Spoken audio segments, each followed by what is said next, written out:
quer fechar a porta aí, Carlinhos? Bom, né? Hã? Dá para ouvir de lá?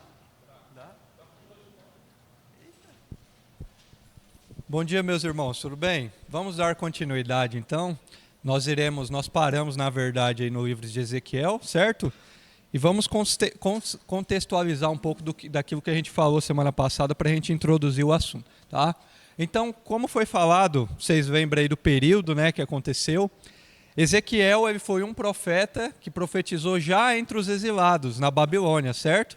Então, já havia acontecido todas aquelas profecias, tanto que Isaías trazia quanto Jeremias, né, que seria a destruição total do povo de Israel, das 10 tribos do norte, pela Assíria, e depois ainda Jerusalém, quando os povos do sul também foram destruídos pela própria Babilônia, por Nabucodonosor. Tá?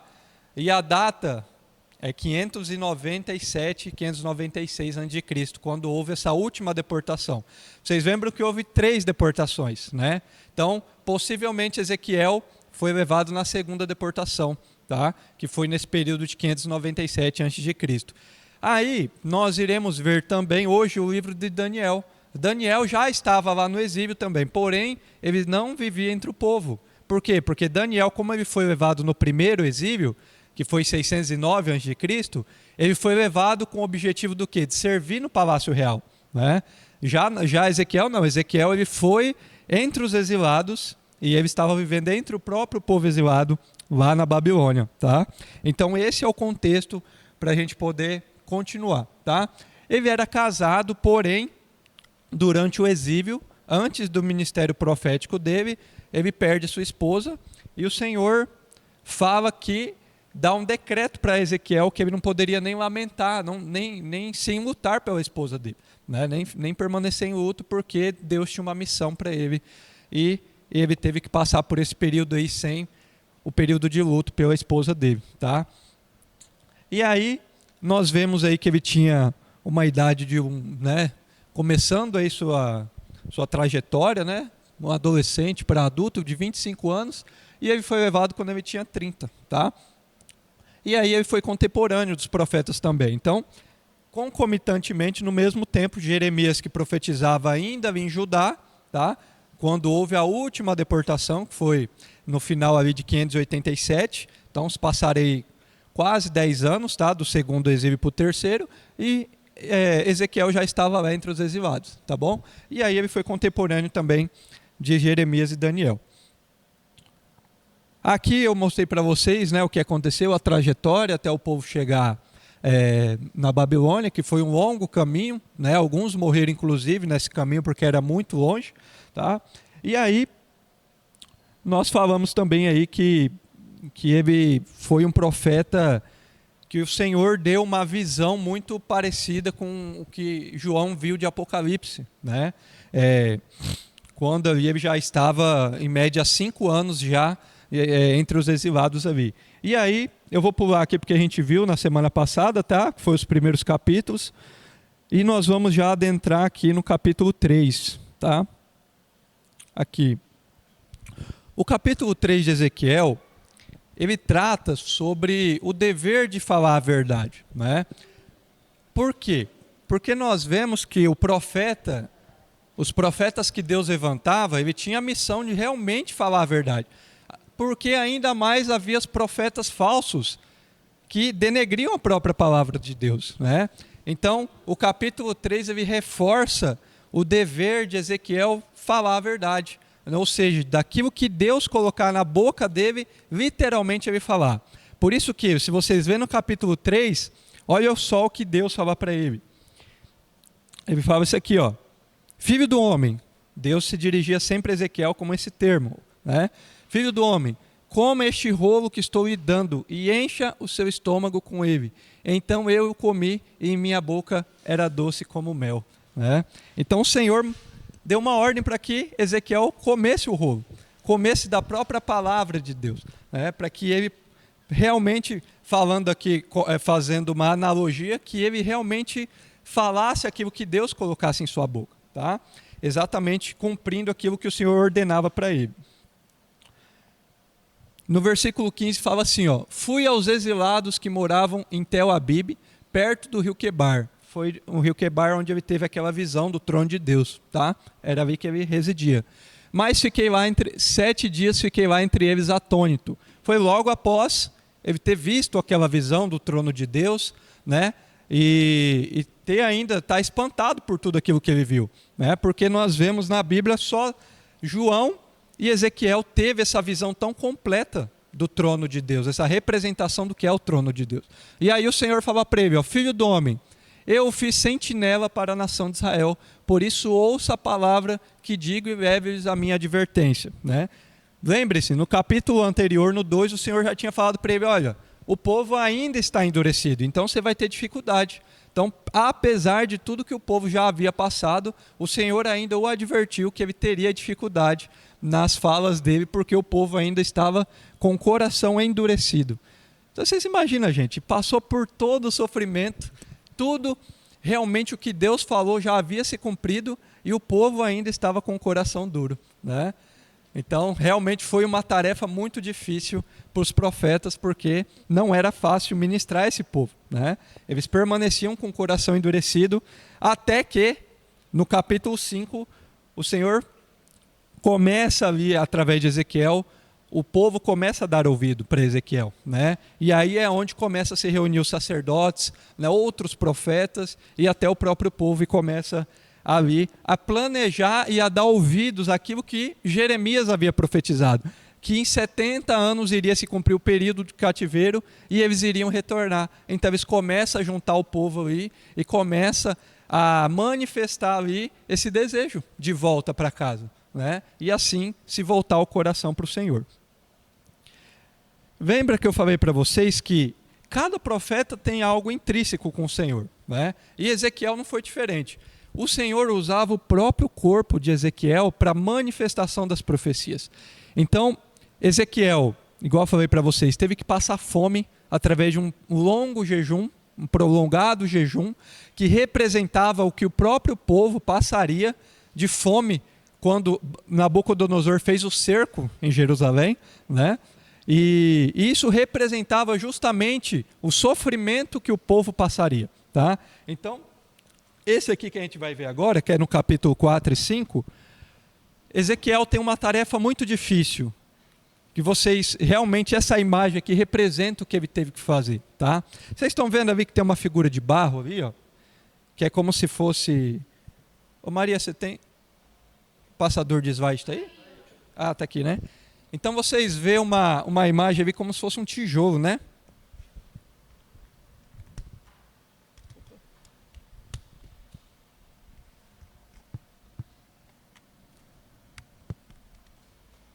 Isso.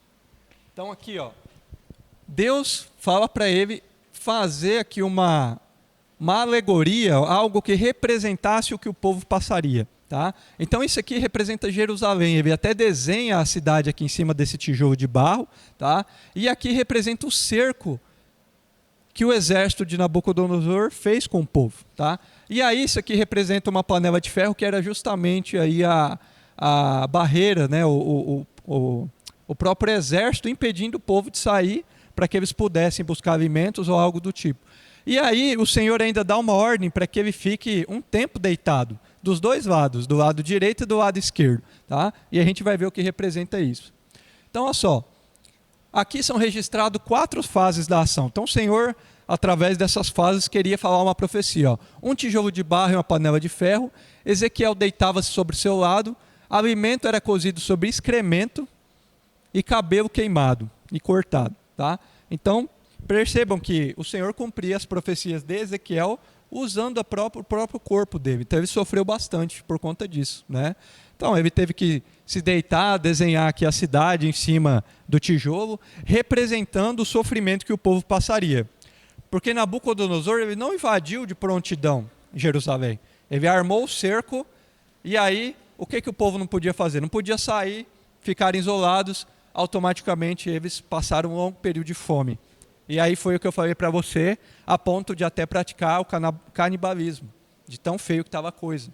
Porque não havia comida, não havia água, o povo estava morrendo de fome, né? E aí justamente a gente vai ver depois o verso que Deus falou, a quantidade de período que eles vão sofrer, você também vai passar por isso, através dessa representação, dessa alegoria, que é tanto o jejum dele, comida sobre excremento, que era justamente o que o povo estava comendo lá dentro, né? Aqui o desenho. Aqui, ó. Aqui Deus ordenou para que ele se deitasse 390 dias de um lado e 40 dias de outro, tá? Então, o período de 390 é um número enigmático, pois não se encaixa em nenhum outro período de tempo precisamente conhecido. Então, aí tem algumas linhas teológicas que vão abordar sobre isso, né? Ó. Alguns pensam que o total de 390 dias, 390 anos, né? Que cada dia na Bíblia significa um ano, tá? Reflete o julgamento pelo pecado de Israel desde a ocasião em que Israel ocupou Jerusalém ou desde a data em que o templo foi dedicado até a sua destruição. Então aí vai haver algumas divergências, mas é importante a gente abordar. E outros consideram o total de 430 anos como simbólico do tempo que Israel permaneceu no Egito. Porque se juntar 390 de um lado e 40 do outro, dá 430, que é a mais aceita, que seria o período total em que o povo ficou cativo lá no Egito, né? Os 430 anos. Tá? E se considerarmos o 8º ano de Josias, aqui mais um, ó, né? Quando iniciou as reformas espirituais, lembre-se que foi no período de Josias, onde a Torá foi encontrada novamente, que ela estava escondida no templo, e ele começou a reforma no templo. Né? Então aqui já é uma outra linha teológica, tá? Como o início do período especial de culpa de Judá, dessa data até a primeira mensagem dada a Ezequiel, que aí data exatamente 40 anos, tá? Então aqui é uma outra linha também, tá bom? Então aqui o versículo, olha o que é que Deus fala, para ele comer também, comida sobre excremento, ó. Pegue trigo e cevada, feijão e lentilha, painço e espelta, ponha-os numa vasilha e com eles faça pão para você. Você deverá comê-lo durante os 390 dias. Então, ó, o Senhor decretou um jejum para Ezequiel aqui, um jejum meio estranho, né? Porque era só um tipo de alimento que ele poderia comer em 390 dias. Tá?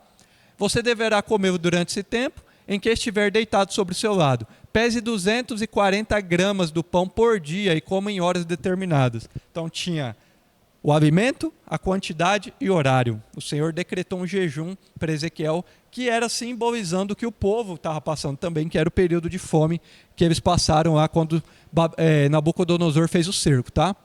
Também meça meio litro de água, ó, só podia beber ainda meio litro de água, tá bom? Em horas determinadas. Coma o pão como você comeria um bolo de cevada. Asse-o à vista do povo, usando fezes humanas como combustível, tá? Então, o Ezequiel, nessa hora que o Senhor fala para ele que ele ia cozinhar sobre fezes humanas, ele não gosta. E aí ele pede para o Senhor, eu não coloquei aqui, mas que ele faça sobre excremento de boi. E aí o Senhor, tá bom, Ezequiel, beleza. Eu acho que eu peguei muito pesado com você, então vou deixar mudar aqui. Aí o Senhor concede para ele que não seja sobre fezes humanas, mas sobre fezes de animais. E aí, durante todo esse período, 390 dias, essa era a dieta dele, tá? Aí aqui, ó, questão de cortar o cabelo, o que isso significa? Olha o verso 1 do capítulo 5. Filho do homem, apanha uma espada afiada e usa como navalha de barbeiro para rapar a cabeça e a barba. Depois tome uma balança de pesos e reparta o cabelo. O que isso significa? Acho que eu já coloquei aqui, ó. Significava justamente todo o sofrimento nos 3 exílios que o povo ia passar e que haveria apenas um pequeno remanescente que voltaria. Nem todo o povo voltaria, né? Então, olha só. Queime uma terça parte dentro da cidade. Tudo isso representava o que o povo iria passar. Cabelo queimado de Ezequiel. Uma parte do povo vai ser queimado na destruição da cidade, né? Cortar uma outra terça parte com a espada ao redor da cidade. Então, uma parte da população iria morrer pela espada, né? Jogar uma parte ao vento, uma parte na travessia iria morrer também, durante o exílio para a Babilônia. E algumas poucas mechas de cabelo esconder na dobra da roupa, e destas ainda atirar no fogo para queimar. Ou seja, uma parte que sobraria alguns ainda morreriam, só sobraria o remanescente mesmo, tá? Por isso entre vocês sucederá que os pais comerão seus próprios filhos, e os filhos comerão seus pais. Castigarei vocês e dispersarei aos ventos. Forte, né, gente? É exatamente o que aconteceu com o povo, tá? Porque não tinha nada para comer, né? Então, eles foram ao extremo, literalmente. 1/3 do seu povo morrerá de peste e outro perecerá de fome dentro dos seus muros. 1/3 cairá pela espada fora da cidade e 1/3 dispersaria os ventos e perseguirei com a espada em punho. Tá? Juízo sobre a nação, continuando. Então sabereis que eu sou o Senhor. Então sempre lembre-se, o juízo do Senhor não era um castigo, mas era algo que o Senhor usou para que eles voltassem para arrependimento. Porque tantas chances que o Senhor havia dado para o povo, né? 19 reis durante o reinado de Israel e também de Judá, e mesmo assim o povo não se voltava. Então essa foi a solução que o Senhor teve que fazer. Visão da idolatria do povo. Em Ezequiel 8, o Senhor mostra, através também de uma visão para Ezequiel, do que estava acontecendo no templo, né? As orgias idólatras que o povo estava fazendo, aquela deusa do sol, sacrificando crianças em prol de uma deusa de um país estrangeiro. Então, o Senhor mostra a atrocidade nessa visão que Ezequiel teve aqui. Tá?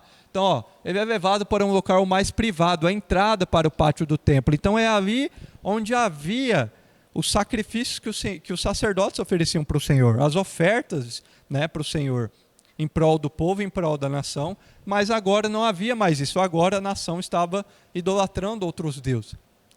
Havia Ezequiel vê 70 líderes adorando ídolos semelhantes aos ídolos egípcios, desenhados em uma parede. Então os líderes do povo estavam corrompidos. Né? Ezequiel vê mulheres que praticavam um ritual babilônico, tá? Chorando para o deus Tammuz. O ritual tinha como objetivo apressar a ressurreição dentre os mortos do deus Dumuzu. Estava uma loucura. Viraram um povo politeísta, vários deuses, né? Idolatria completa. Essas mulheres estão de luto pelo deus do inverno, então estava feio demais a coisa. Ezequiel vê 25 homens de costas para o templo, olhando para o oriente, adorando o sol. Então aqui representava uma porção de cada parte do povo. Né? Os líderes estavam adorando um deus, 25 homens que representavam a parte do povo idolatrando outro tipo de deus, né? Esse tal de Deus Sol aqui, eles davam costas para o Criador e adoravam a sua criação. Então até o sol eles idolatravam. Tá? E Ezequiel 9, aqui já entra a própria representação do juízo de Deus. Ele vê 6 homens com tochas incandescentes que representavam justamente esses homens aqui que seriam ali a destruição, os anjos que destruiriam a nação. Né? Então ele estava observando já a parte espiritual. Né? O Senhor mostrava todo o contexto espiritual. Eu falei para vocês na semana passada que até o período em que Nabucodonosor invadiu Jerusalém e a tomou, a presença de Deus ainda estava lá, que representa a visão que ele teve, né? Que foi o trono de Deus ainda estava sobre o templo em Jerusalém. E ele só saiu dali e foi para os exilados quando realmente houve a invasão. Então até o último momento o Senhor estava com eles. Né? E aí, aqui, ó, o versículo do capítulo 9. Naquele momento 6 homens vieram do templo do portão externo que fica ao norte. E cada um carregava uma arma mortal. Com eles estava um homem vestido com roupa de vinho, que carregava material de escrever. Todos eles vieram e ficaram ao lado do altar de bronze. Então a glória de Deus que estava em cima dos animais com as asas, lembra a visão de Ezequiel?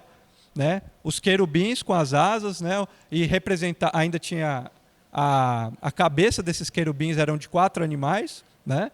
E aí ele viu novamente essa visão, só que agora de uma outra forma, que viria para a destruição, e não a visão que ele teve do chamado. Né? E o Senhor gritou para o homem vestido com a roupa de vinho: vá para toda a cidade de Jerusalém e faça um sinal na testa de todas as pessoas que sofrem e se aborrecem por causa de todas as coisas vergonhosas que estão sendo feitas nessa cidade. Isso aqui lembra o que para vocês? Marcação na testa. E aí, vocês lembram? Hã? Não, antes, o que aconteceu com o povo? As pragas do Egito, não é? Quando o anjo da morte passar, aquele que não tiver o sangue, a marca, mas tem a ver também com a parte da besta, né? Mas já num outro contexto. Mas esse aqui é o contexto justamente do que aconteceu com as pragas no Egito. Por quê? Porque aqueles que não foram achados com um sinal, né? Ou com os umbrais, o anjo da morte levava, né? Então, aqui também o Senhor ainda poupou o remanescente. Aqueles que eram fiéis. Mensagem de livramento. Aqueles que não morrerá. Que era justamente, representava o quê?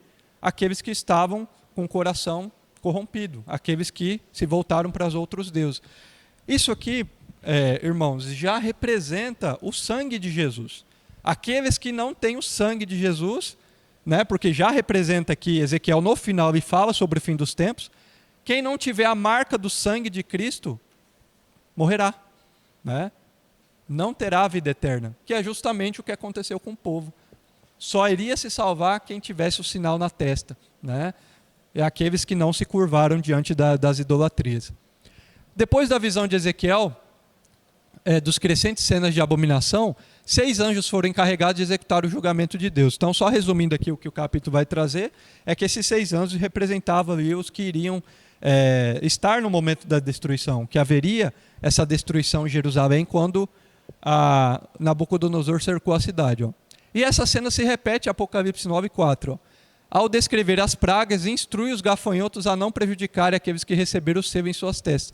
Tanto no livro de Ezequiel quanto no Apocalipse, este selamento ou marcação do povo indica a proteção especial de Deus sobre os justos nos tempos de angústia, pouco antes do retorno de Jesus. Então, já representando o fim dos tempos, o que o próprio livro de Apocalipse fala da marca, né, que os filhos de Deus terão nos últimos tempos. Ezequiel 10, novamente ele vê o trono de Deus, só que ele tem a mesma visão, só que de uma forma diferente, porque ele vê o trono saindo do templo, ou seja, representando que a glória do Senhor havia deixado o povo. Né? Então os querubins, o trono de Deus, as 4 rodas retornam ao cenário, tá? Mas agora acerca do juízo, aí aqui vai falar. Ó. E o Senhor disse ao homem que usava roupa de vinho, passe pelo meio das rodas, que fica debaixo dos animais com as asas, e enche as mãos com brasas. Depois espalhe as brasas sobre a cidade. Eu vi que o homem foi. Quando ele entrou, os animais com as asas estavam ao sul do templo. E uma nuvem encheu o pátio de dentro. A glória do Senhor saiu de cima dos animais e foi para dentro a entrada do templo. Então a nuvem encheu o templo e o pátio ficou brilhando com a glória do Senhor. Tá? E aí em Apocalipse, João teve uma visão similar, né? Que é quando logo Jesus abre o 7º selo. E o anjo tomou o incensário, encheu o fogo do altar e o atirou à terra, e houve trovões, vozes, relâmpagos e terremotos. Tá? Então Ezequiel foi contemplado aí com todas essas visões do que realmente haveria de acontecer com o povo, e também já fazendo uma analogia com o final dos tempos. Tá?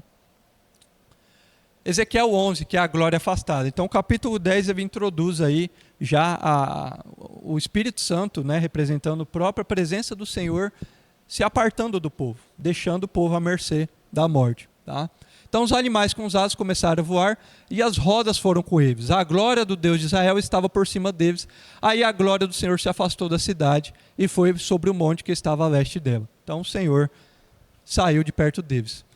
Aqui eu fiz um breve resumo, pessoal, senão não daria muito tempo, mas é um pouco o que se repete das profecias de Isaías e Jeremias sobre o castigo para as nações circunvizinhas, né? O Egito, Amon e outras nações, e Tiro, né? Então, do capítulo 11 ao 35 vai falar sobre o castigo para essas nações. O castigo de Jerusalém, o castigo por falsos profetas, o castigo dos que adoravam ídolos, e assim vai. A ira de Deus, os crimes de Jerusalém, né, vai contar detalhadamente cada deus que eles estavam adorando, né, e o castigo para cada dessas pessoas, e as profecias contra essas outras cidades aqui também. Tá? Todas essas cidades, inclusive, foram destruídas pela Babilônia. Tá bom?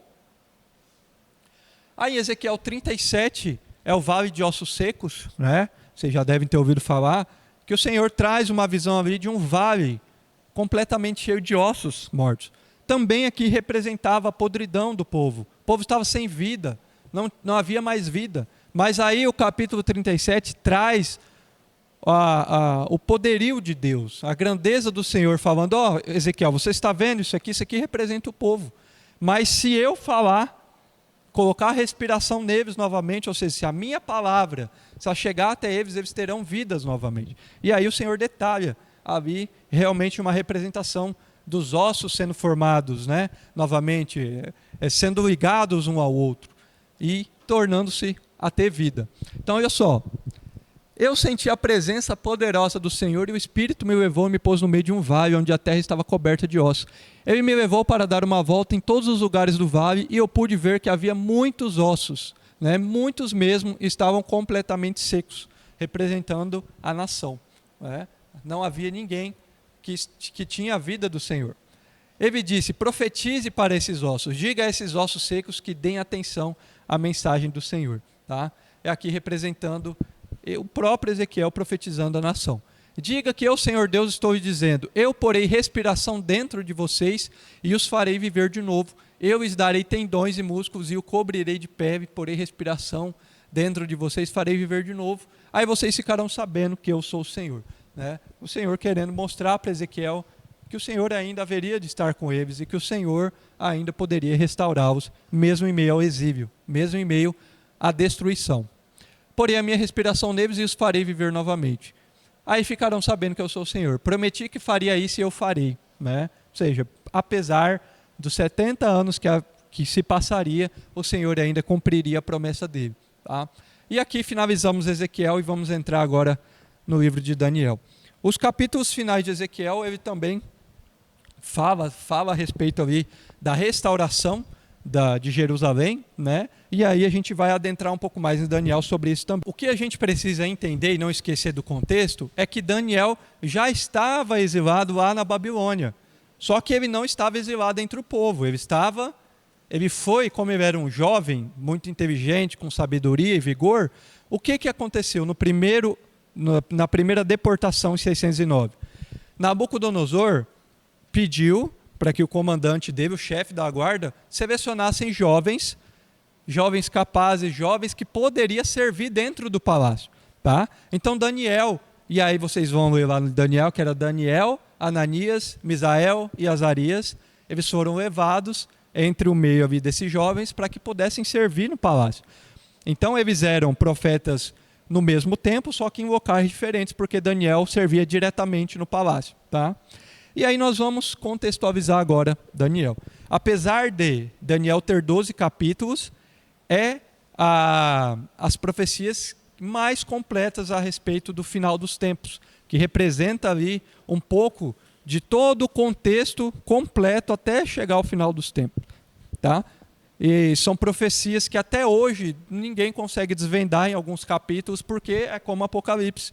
Ninguém até hoje consegue decifrar, porque o próprio Deus falou para Daniel que só seria revelado no final dos tempos. Né? Então, Daniel, a gente vai ver que ele teve muitas visões e também, um pouco diferente do que aconteceu com os outros profetas, em Daniel, o Senhor deu visão até para o rei, para os reis. Né? Nabucodonosor teve visões que aí ele não sabia interpretar, e aí onde entra Daniel, diferente dos outros que Deus já passava as visões direto para o profeta. E nesse, Deus usou até os reis que eram iníquos, né? Para que ele pudesse passar a mensagem dele. Então vamos lá. Qual que é a destinação do livro de Daniel? Destinatários é os outros cativos na Babilônia e também todos nós, porque representa todo o povo de Deus. Né? Aproximadamente data aí 536 a.C., e aí o panorama aqui que eu falei para vocês, né, que ele havia sido levado cativo lá em 605, serviu na corte aproximadamente 70 anos e foi durante 4 reinados, Nabucodonosor, Belsazar, Dario e Ciro. Tá? Então, o Senhor honrou tanto Daniel, que eu não sei se vocês sabem o que acontecia quando havia uma mudança de rei, principalmente de dinastia, que saía uma família toda e entrava outra. Eles matavam todo mundo e colocavam outro no lugar. Por quê? Para que não haveria vingança do outro rei. Então, Daniel sempre foi poupado a vida dele, mesmo nessa mudança de reinados. Tá? Então, o Senhor poupou a vida de Daniel até o fim. O livro de Daniel ele pode ser dividido basicamente em 2 partes. Tá? São 12 capítulos. Os 6 primeiros eles são considerados históricos, né? Conta as histórias da vida do profeta e seus companheiros em ordem cronológica. A segunda metade do livro contém relatos das 3 visões de Daniel e um sonho. Eles declaram aquelas visões que foram dadas ao profeta em vários momentos de sua vida no cativeiro. Tá? Então a gente vai ver que entre uma visão e outra, passaram um longo período de tempo. E até ele teve uma visão durante o período de Dario, depois de Ciro. Tá? Então foram durante toda a vida dele como profeta.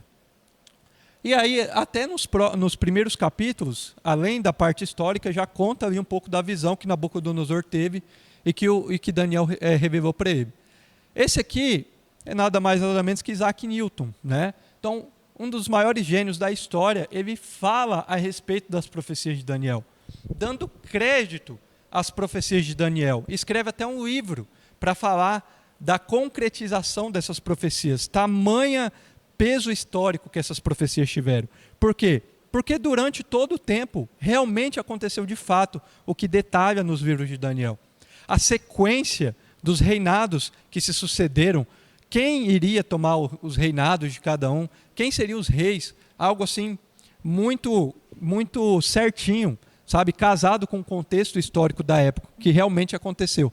Então Isaac Newton, né, que foi um dos maiores gênios, ele escreve esses livros a respeito do livro de Daniel e até de Apocalipse, tá? Ele inclusive escreveu que esse livro aqui, Observações sobre as profecias de Daniel e Apocalipse, e foi publicado em 1733 por Benjamin Smith, que era o parente dele. E aí, curiosidades. A maior parte das 4.000 páginas escritas por Newton versam sobre religião, Bíblia e espiritualidade. Então, o próprio Isaac Newton era muito apegado, né, à parte espiritual. Ele também escreveu muito sobre isso. Tá? E ele traça uma série de correspondências entre as imagens proféticas de Daniel e eventos reais que aconteceram na história. Então, no livro dele, retrata isso. Ele pega a profecia de Daniel e coloca o contexto histórico do que realmente aconteceu na profecia. Tá? Olha só o que ele escreveu. As previsões das coisas que virão se relacionam com o estado da igreja em todas as épocas. E entre os antigos profetas, Daniel é o mais distinto na ordem do tempo e mais fácil de ser compreendido. E, portanto, nas coisas que se relacionam com os últimos tempos, ele deve se tornar a chave para o resto. Daniel tinha o maior crédito entre os judeus, até o reinado do imperador romano Adriano.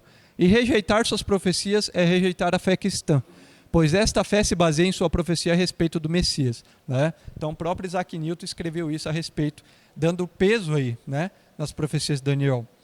Lembre-se que eu falei para vocês aqui dos achados do Mar Morto, né? Que é aí onde foi achado ali, intacto a questão dos escritos do profeta Isaías, mas também tinha coisas sobre o livro de Daniel. Né?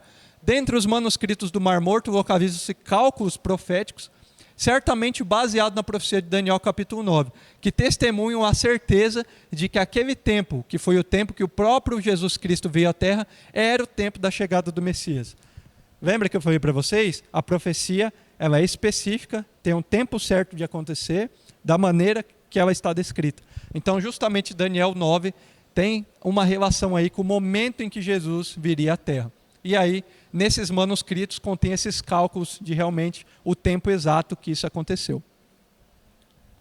Graças aos achados do Mar Morto, podemos hoje dizer que os essênios, foi aí uma seita judaica contemporânea, né, aos tempos de Jesus, e do Novo Testamento, não apenas valorizavam as profecias, mas também entendiam que ali naquelas profecias estava demarcados os tempos da chegada do Messias, né? Então concretizando realmente a vinda de Jesus naquela época.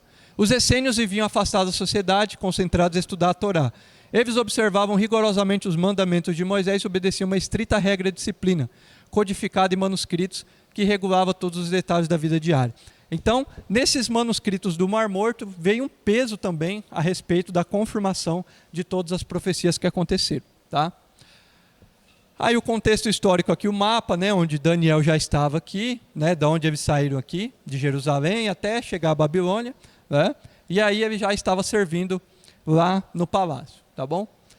Olha só, cerca de meio século antes de Daniel nascer, a superpotência da época era a Síria, que foi justamente quem subjugou Israel.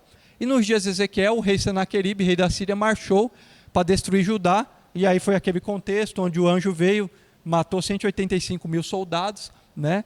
E aí o Senhor poupou o rei Ezequias. Né? E aí, um pouco tempo depois, 626, um novo rei surgiu da província da Babilônia, chamado Nabopolassar. Esse aqui foi quem realmente instituiu o reinado babilônico da época. Foi quando Deus subjugou a Síria, lembra? Isaías já havia decretado uma profecia sobre a Síria, de que ela iria ser subjugada por um país que estava crescendo, que era a Babilônia, em parceria aí com os medos e persas. E aí, justamente, esse aqui foi o pai de Nabucodonosor, que é Nabopolassar, que foi aí quem destruiu a Síria, tá bom? E aí foi justamente aqui em 626. Cadê? Já que a Babilônia também era uma colônia subjugada. Então a própria Babilônia ela era uma colônia subjugada da Síria. E aí foi onde ela se ascendeu a sua grandeza e se tornou a potência da época, tá bom?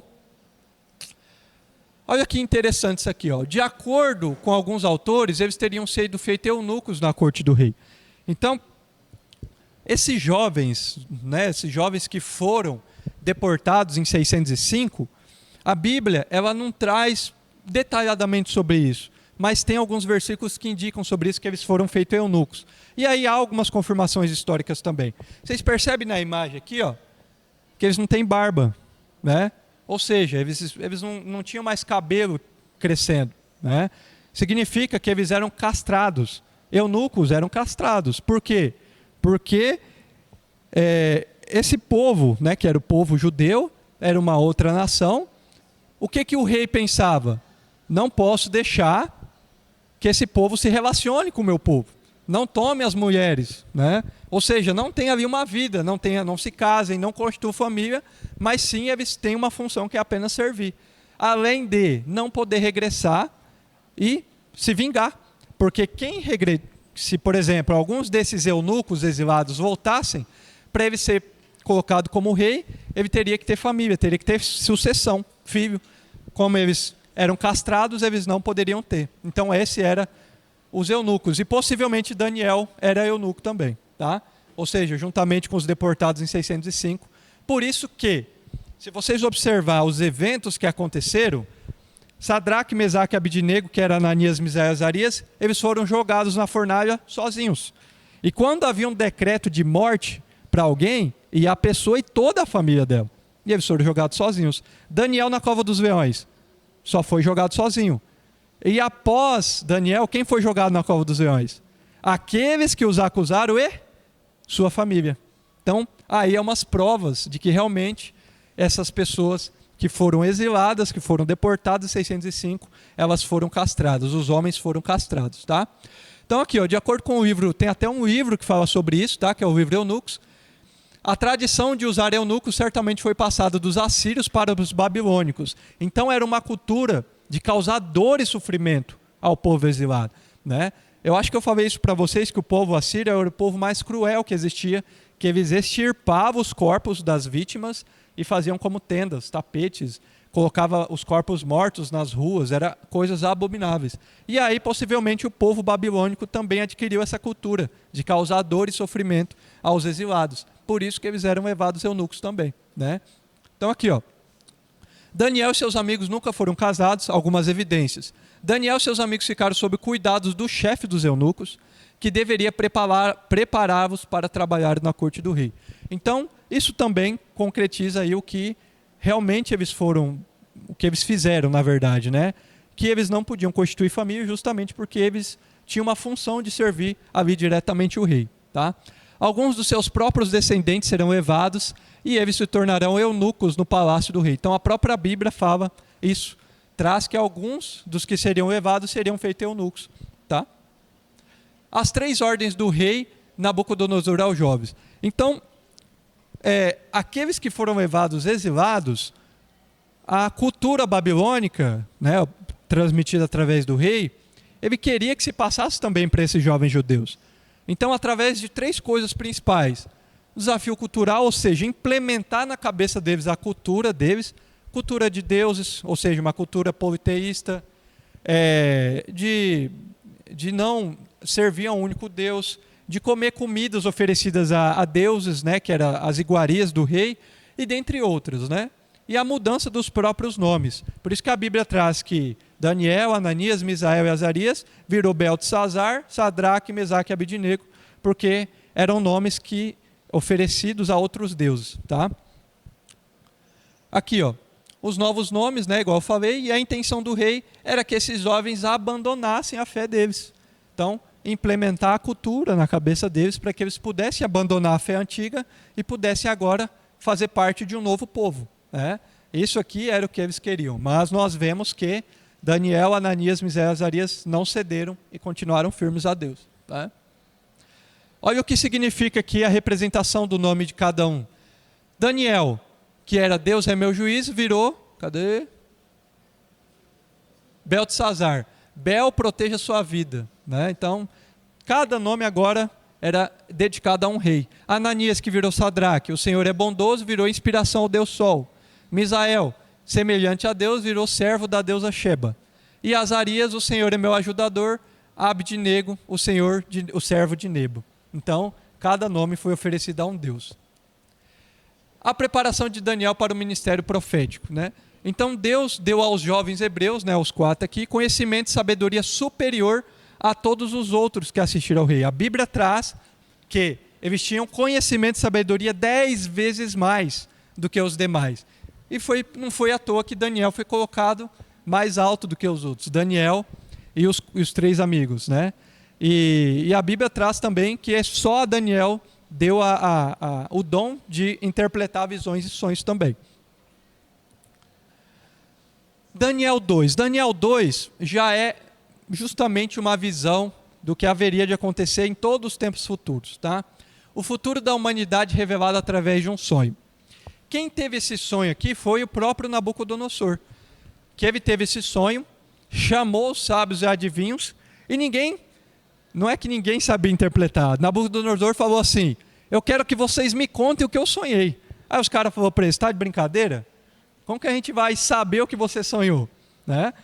Então Nabucodonosor ficou tão irado que eles resmungaram por conta disso, que fez um decreto para matar todo mundo, para matar todos os sábios, incluindo Daniel. Né?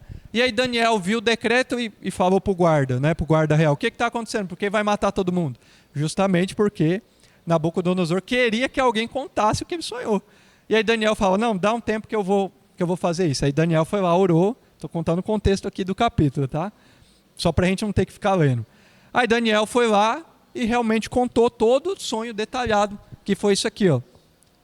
Nabucodonosor, ele sonhou com uma grande estátua, uma estátua que tinha cabeça de ouro, tronco, né, ou seja, a parte dos membros superiores aqui de prata, aqui a parte da cintura de bronze, a parte das pernas, das coxas de ferro, e as partes dos pés e os 10 dedos, mistura de ferro com barro. Tá? Essa foi a visão da estátua. E ainda no sonho, ele vê uma grande pedra e destruir a estátua. Vem uma grande pedra gigante e destrói a estátua, que justamente representa Jesus, né? O reino eterno de Deus. Por quê? Porque isso aqui representava todo o evento que aconteceria até os dias de hoje, até a Europa moderna, que a gente vai ver detalhadamente depois. Tá? Então, basicamente, olha só os significados. O ouro significava a própria Babilônia. Tá? Eu não vou entrar aqui detalhadamente, que a gente vai ver um por um. Mas cada um desses aqui representava um reino que viria sucessivamente. Tá? Então, veio a Babilônia, depois os medos e persas, que destruiu os babilônicos, a Grécia através de Alexandre o Grande, né? Roma, e aí depois a divisão já nos dias de hoje da Europa moderna. Tá bom? Aqui é a mesma divisão, só que contém aqui a questão da pedra, né? Que veio, acertou o pé, né? dessa estátua e a destruiu completamente. O que essa rocha simboliza? Gente, basicamente a estátua, ela simboliza os reinos humanos, né? Mas quem tem o poder e o domínio eterno é o Senhor. Ele quem controla o tempo, ele quem controla a humanidade, né? Então isso aqui representa que a rocha representada por Cristo é quem realmente destrói, é quem realmente tem o poder de destruição e realmente de trazer a maneira que o Senhor quer que seja executado. E, no caso, as profecias que ele trouxe, né? E até simbolizando aqui o fim dos tempos. Tá? E a gente vai ver agora. Aqui é só os capítulos, tá? Que detalham, os versículos que detalham cada um deles. E aqui, ó, vamos lá. Ó, uma pedra atinge a estátua, resultando na destruição de toda a estrutura e todos os materiais que compõem a estátua. Justamente, né, representando aí que o Senhor é quem tem o poder de destruir as nações. A estátua de ouro, tá? Depois a gente vai entrar mais naquela questão da estátua, porque depois Daniel tem uma visão, e essa visão representa essa estátua novamente. O Senhor confirmando para ele essa visão que o próprio Nabucodonosor teve. Aqui a historinha vocês conhecem, né, gente? Por quê? Em Daniel 3, já trata aqui a respeito dos três aqui, Ananias, Misael e Azarias, de que, apesar de, se vocês verem o capítulo 2, eu não detalhei aqui, mas Nabucodonosor engrandece o Senhor. Ele reconhece, inclusive, o Deus de Daniel como o Deus verdadeiro e dá glórias ao Senhor. Porém, um tempo depois, acho que ele se esquece disso, e aí o que ele faz? Bom, vou fazer uma estátua de ouro para mim, para o povo saber quem é o rei aqui, né? Ele constrói uma estátua gigante de ouro, manda chamar todas as províncias, todo o povoado, e manda que todo mundo se ajoelhe diante dela, né? E aí a gente sabe o contexto, que os três não se ajoelharam. E aí eles foram enviados para a fornalha ardente 7 vezes mais. Estava tão quente que os soldados que vigaram ela morreram. Só que aí conta que durante a fornalha, eles estavam lá, Nabucodonosor não viu 3, mas viu 4 pessoas. E aí um deles disse que tinha um aspecto de um anjo resplandecente, né? Próprio Senhor Jesus aqui, juntamente com eles, né? E aí, cadê Daniel? Por que Daniel não foi jogado? Daniel não estava aqui, né? Aí tem algumas teorias aí que contam, porque a Bíblia não traz para a gente, tá? Olha só, passaram em torno de 9 anos. Então, 9 anos desde a visão que Nabucodonosor teve, até ele construir essa estátua aqui, ó, tá? No capítulo 3. Provavelmente foi com a ideia de fortalecer o seu reino que Nabucodonosor decidiu construir essa estátua. Então, por isso a representação aqui das 3 costelas na boca do urso, que eram 3 nações que também haveriam de ser destruídas por ele. Já o leopardo com as 4 asas já é o reino subsequente, comparado com a estátua, é a parte das pernas, né? As pernas de ferro, onde seria ali o próprio reino de Alexandre o Grande, através do reinado na Grécia, que veio depois e também subjugou os medos e persas. E aí depois, o animal terrível, tá? Ele não descreve que animal que era, só fala que é um animal terrível, mas que ele possuía aqui esses 10 chifres, tá? Com dentes de ferro, representando também um grande poder que haveria de nascer após os gregos, tá? Então, possivelmente esse grande animal aqui foi o poderio de Roma, que foi aí o povo, né? Foi a nação, a força da nação que veio depois dos gregos, né? Que dominou na época, até na época em que Jesus veio. Por isso que os judeus acreditavam que Jesus haveria de vir como um rei que destruiria o poder de Roma, tá? Então, Roma representa aqui esse animal aqui que Daniel viu na visão dele, mas que ele não descreveu, mas ele disse que tinha uma característica que era esses 10 chifres aqui, e aí a gente vai ver o que é, tá? Os 10 chifres correspondem a 10 reis também. Então, esse reino que era grande e forte também, depois ele se tornaria 10 reinos, que aqui já fala da Europa moderna, porque quando a Europa ela se iniciou, né, a sua ascensão, eram 10 reinos diferentes, tá? E basicamente aqui, olha só, a profecia de Daniel, a concretude em que ela se faz. Todo o segmento das sucessões dos reinos, né, que veio desde o período de Nabucodonosor até os dias de hoje, tá? Então os 10 chifres aí correspondem a 10 reis. E aqui, ó, que basicamente quando ali houve essa divisão e a formação da própria Europa, tá? Dos 10 reinos aqui. Não sei se vocês já tiveram aí a parte da história da igreja, acho que conta um pouco também disso aqui, tá? Da formação ali. Não vou adentrar aqui em cada uma, mas é basicamente para a gente entender o contexto da visão e o segmento dela, tá? Então, os 3 chifres arrancados. E aí, durante a visão, ele diz que esses 10 chifres, foram 3 chifres arrancados, tá? Desses 10. Olha só, a profecia declara que 3 dos primeiros chifres que surgiram, então chifres é reinos, então 3 reinos iam ser destruídos, né? Que surgiram do Império Romano, foram arrancados para ceder seu espaço para um chifre pequeno. As nações exterminadas foram os érabos, os vândalos e os ostrogodos. Tá?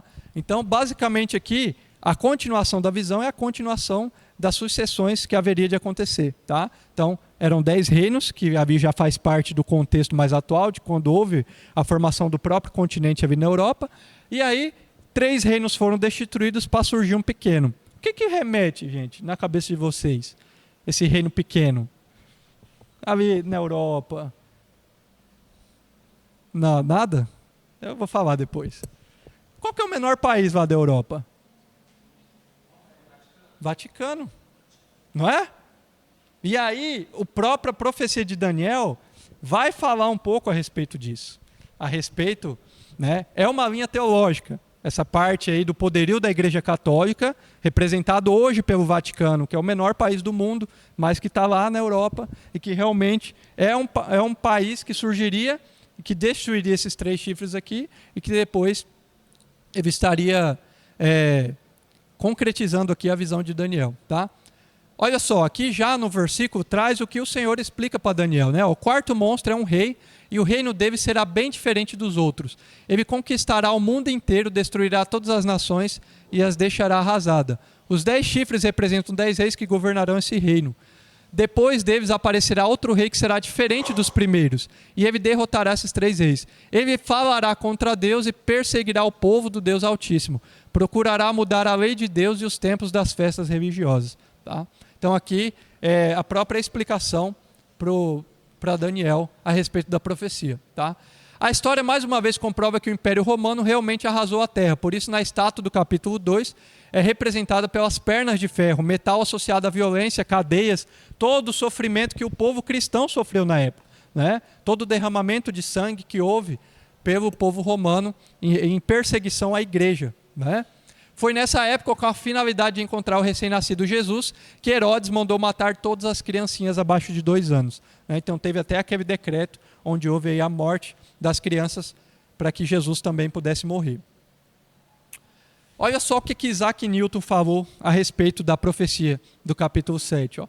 Os reis representavam os reinos, como já foi dito. Portanto, o chifre pequeno é um pequeno reino, que era um chifre da 4ª besta, e arrancou 3 dos primitivos. Por isso devemos procurá-lo entre as nações do Império Latino, depois do aparecimento dos 10 chifres. Mas era um reino como um rei diferente dos outros, tendo uma vida ou alma que lhe era peculiar, com olhos e boca, por isso sua boca proferirá insolências, mudando os tempos e a lei, era ao mesmo tempo um profeta e um rei. Tal vidente, profeta e rei, é a igreja de Roma.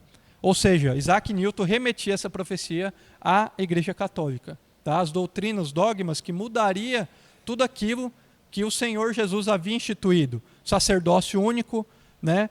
O acesso direto do homem a Deus, mas que haveria alguém, né? Uma nação que surgiria depois e que haveria de corromper isso do que o próprio Senhor Jesus trouxe para os seus filhos. Tá? Olha o que Martinho Lutero fala. Agora vêm eles e fazem do Papa um representante do Cristo exaltado no céu, e vários permitiram que o diabo os dominassem a tal ponto de chegarem a crer que o Papa estaria acima dos anjos no céu e lhe daria ordens, o que na realidade são as verdadeiras obras do anticristo, obras relacionadas a Lutero. Então, quando houve a reforma protestante, era exatamente para falar contra os dogmas da igreja, que havia instituído e que contrariava o que a Bíblia falava. Porque o povo não tinha acesso à palavra e ninguém sabia realmente o que era certo e errado. E após a reforma protestante, onde foi traduzido para o alemão, primeiro para o alemão, foi onde o povo teve mais acesso aí à palavra e pôde realmente ver de fato a palavra. Ia fazer... Aqui eu só marquei. Deus o ama muito e por isso me mandou explicar a visão a você. Mais de uma vez aparece isso aqui, ó. O anjo falando para Daniel que Deus amava ele. Daniel, Deus te ama, né? Representando aí o amor de Deus por Daniel. Daniel, eu vim explicar o que quer dizer a visão. Logo que você começou a orar, Deus atendeu o seu pedido. Então o Senhor, ele sempre estava de prontidão a atender Daniel, porque ele tinha um coração voltado ao Senhor. Tá? E permaneceu assim até o fim. Daniel, o castigo do seu povo e da sua santa cidade vai durar 70 anos, confirmando a profecia de Jeremias e de Ezequiel, tá? Até quando termine a revolta e o pecado acabe. Então seu povo vai conseguir o perdão dos seus pecados e a justiça eterna de Deus será feita. A visão e a profecia serão cumpridas e o santo templo será inaugurado de novo. Aqui já remete até a própria vinda de Jesus, que haveria de acabar com todo o pecado, todo o perdão, toda a remissão do povo, através da vinda do Messias e através da concretização do único sacrifício que haveria de ser instituído para que não precisasse mais o homem ou o povo se sacrificar em prol de conseguir o perdão de Deus, mas agora Jesus representando o próprio sacrifício pela humanidade. E aí do capítulo 10 ao 12, já é os 3 últimos capítulos, representando o final dos tempos. Tá? Olha só, o que o versículo traz. E o anjo continuou dizendo, nesse tempo aparecerá o anjo Miguel, o protetor do povo de Deus. Será um tempo de grandes dificuldades, como nunca aconteceu desde que as nações existem. Mas nesse tempo serão salvos todos os do povo de Deus que tiverem os seus nomes escritos no livro de Deus. Muitos dos que já tiveram morrido viverão de novo. Uns terão a vida eterna e outros sofrerão o castigo eterno e a desgraça eterna. Então, o próprio livro de Daniel também conta o contexto do fim dos tempos, aquilo que é descrito em Mateus 24 e também o que é descrito em Apocalipse. Toda a parte ali da grande tribulação, né, que haveria de ter sofrimento, haveria do povo de Deus ter o nome escrito no livro da vida, né, e aí o que aconteceria no final dos tempos. Se vocês pararem para pensar, a Bíblia toda ela é interligada. Né? Todo o contexto da Bíblia é interligado. Então, se vocês observarem que as profecias dos 3 exílios que teve, a gente observa que desses 3 exílios que teve, tanto o primeiro, o segundo e o terceiro, só haveria de surgir o quê? De retornar um remanescente. E era uma parte pequena. Né? E aí, ainda seriam salvos aqueles que tivessem o sangue, ou a marca, o sinal, representando aí o quê? Representando a gente também. Nós que temos o Espírito Santo, que é a nossa marca. Né? Mas aqui, nesse contexto aqui, que até o próprio profeta Ezequiel teve essa visão de que apenas um pequeno remanescente voltaria, também representa quantos serão salvos? Nem todos serão salvos. Né? Mas uma pequena parte, que é aqueles que haverão de serem salvos e que irão permanecer até o fim. Porque a Bíblia diz que nos últimos tempos o amor de muitos esfriará, muitos irão cair, muitos não irão permanecer. Justamente, todo esse contexto ele remete ao final dos tempos também, de que apenas um remanescente vai continuar firme. Né? Então nós precisamos, e aqui eu vou finalizar já, o livro dos profetas maiores, todos nós estudamos aqui a parte histórica, estudamos as profecias, mas tudo isso é interligado ao que nós vivemos hoje. Né? Esse remanescente do povo, nós precisamos ser esse remanescente fiel, que permanece fiel à palavra de Deus até o fim. Porque hoje a cultura que nós vivemos, principalmente hoje, para as crianças que estão, os adolescentes que estão entrando nas escolas, que estão crescendo, é uma cultura babilônica, é uma cultura de implementar na cabeça do cristão de que está tudo bem isso aqui, né? Relacionamento homem com homem, mulher com mulher, está tudo certo. Fazer certos tipos de prática, está tudo certo. É isso que hoje querem implementar na nossa mente. Assim como o Nabucodonosor quis implementar na mente de Daniel e os seus amigos. Né? Então, hoje a igreja ela precisa se fortalecer e entender que nós somos o remanescente. Nós somos esse remanescente que precisamos permanecer firmes e fortes na palavra. E estudar isso aqui aos domingos de manhã, no curso de teologia, é imprescindível, é importantíssimo para que a nossa fé seja fortalecida. Tá? E acho que tem mais um aqui ainda. Tem mais um. Esse é o último versículo aqui, tá? Do capítulo 12. Ó, ele respondeu, agora Daniel, você poderá ir embora, pois tudo isso deve ficar em segredo até o fim. Então não foi revelado a Daniel e nem a nós, né? Os detalhes que haveria de acontecer. Muitos serão postos à prova, e com isso se purificarão, e se aperfeiçoarão. Os maus continuarão na sua maldade, e nenhum deles entenderá o que está acontecendo. Mas os sábios entenderão. Depois que os sacrifícios diários forem suspensos, e o grande terror for colocado no templo, passarão 1290 dias. Felizes aqueles que continuarem fiéis a Deus por 1335 dias. E você, Daniel, continue firme até o fim. Você morrerá, mas no fim ressuscitará para receber a sua recompensa. Amém? Assim finalizamos, pessoal, tá? O livro dos profetas maiores. Semana que vem, uns 30 minutos eu vou passar uma revisão, depois a gente vai fazer a prova, tá bom? Muito obrigado.